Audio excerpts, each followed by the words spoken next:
Alright guys, here's what we got, the 4G63 shaft elimination kit. This is a ffwd balance shaft elimination kit. It's a really amazing kit.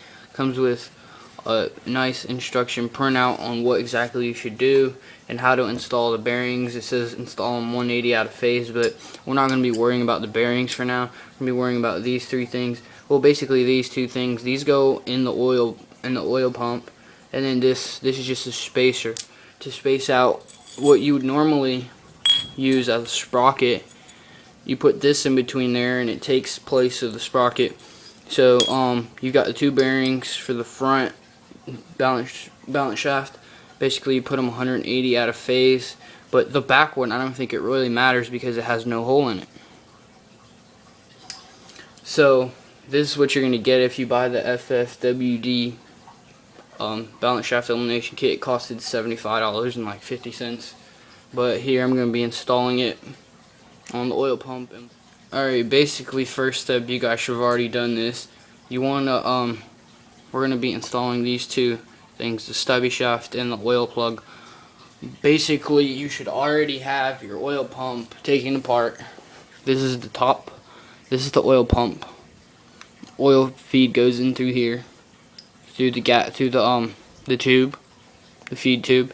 Here's the stubby shaft, and here's the sprocket.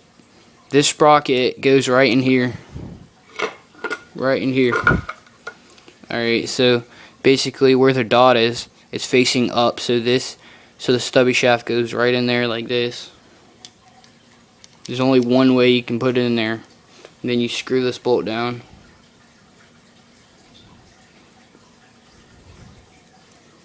You want to put some blue Loctite on that and torque it down to spec.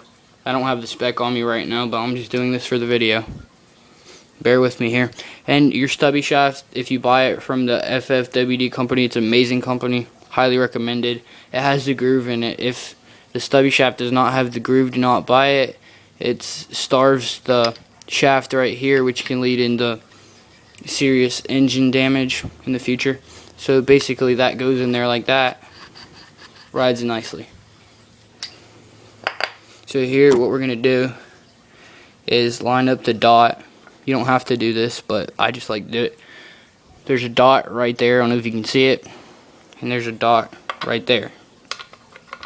Just going to line those two up, and then after you do that, you want to get your oil pump, slide that right on like that. You want to oil it. I'm just doing this for the video just to show you guys how to do it.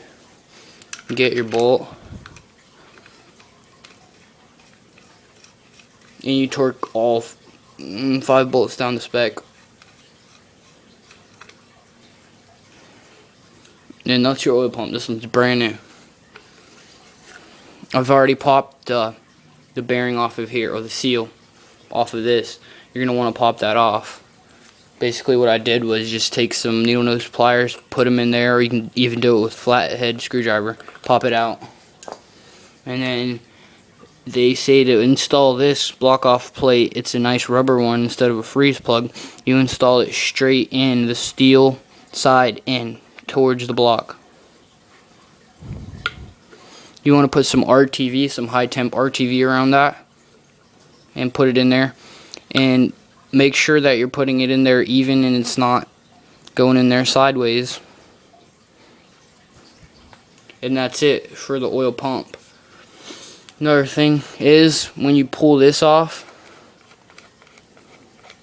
if you have a brand new oil pump, you're probably going to want to buy this little cap right here and the gasket for it. Basically what I did, I used my old gasket off my old oil pump and just filled it with RTV around there. I'm 100% sure that it's not going to leak from there. Then I got a screwdriver and pounded that in. Now it's nice and tight in there. And then you put this gear back on, and then the bolt back in with some blue Loctite. And now you're done with the oil pump. Should be finished. And this is on a 7 bolt, by the way.